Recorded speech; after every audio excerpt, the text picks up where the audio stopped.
So I hope you people are able to keep up with the pace of the classes. I know your portions are vast and you have got three major subjects. We'll have to concentrate. Let me see in what way I will be able to help. The respiratory system. Under that, there are certain things which are of paramount importance. One is pneumonia. So you will have to go the classification of pneumonia, the definition. It is an inflammation of the lung parenchyma. And what are all the types of pneumonia? Earlier, there will be some kind of a defense mechanism that is given. You can just go through, find out these words. Mucociliary apparatus, mucus secretion, alveolar macrophages, etc. After all this, you find that the patient can be infected, there can be an pneumonia. How do you get a lobar pneumonia? It is also a specimen form. And bronchopneumonia, there will be patchy areas. In my notes, I would have given in R.A.T.S the differences between lobar pneumonia and bronchopneumonia. By heart the tablet. For example, bronchopneumonia, extremes of age, lobar pneumonia, it will be in well-built adults. Lobar pneumonia, entire lobe is being involved. Whereas in bronchopneumonia, there will be patchy areas. So on so forth, there will be nearly 10 points that I have given. I would like you people to kindly go through it.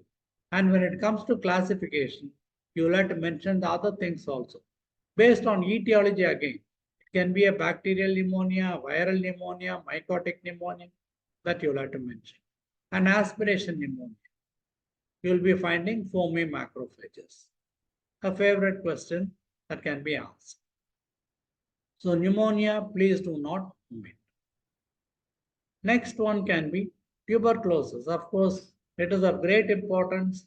We will have to know tuberculosis. For example, I've already covered it, and there is a beautiful chart that I have prepared. It is available in the R.A.T.S. You'll have to mention what is the primary tuberculosis, what is the secondary tuberculosis. I'm not going to take a class. What is the primary focus? What are the sites of primary focus, etc. And the definitions are definitions, no one words.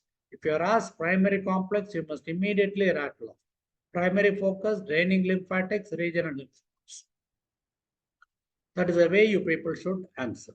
And what is the difference between primary and secondary tuberculosis? So obviously you'll be having a caseous necrosis. There can be some calcification. Any answer you'll have to definitely mention a granulome.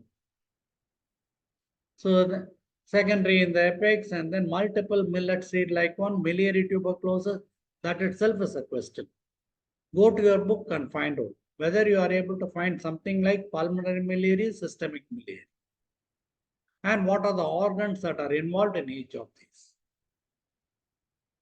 Finally, what are the investigations, what are the complications in tuberculosis, to the point. So PCR can be the latest one, but then acid fast stain also can be there.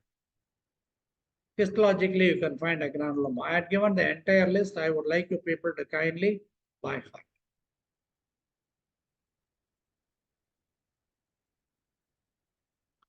Emphysema is again a repeatedly asked question, and students are mixing up bronchiectasis for emphysema. So what is the definition? You find that it will be involving the bronchiole, beyond the bronchiole, the respiratory or the terminal bronchioles, and finally the alveolar spaces. Based on which, what is the type of emphysema? What is panacina? What is centriacina? What is an irregular emphysema? Sometimes what is the surgical emphysema? These things you people will have. There is one type called as senile emphysema. See whether it is given in your books. Compensatory emphysema. When one lung collapses, the other one distends.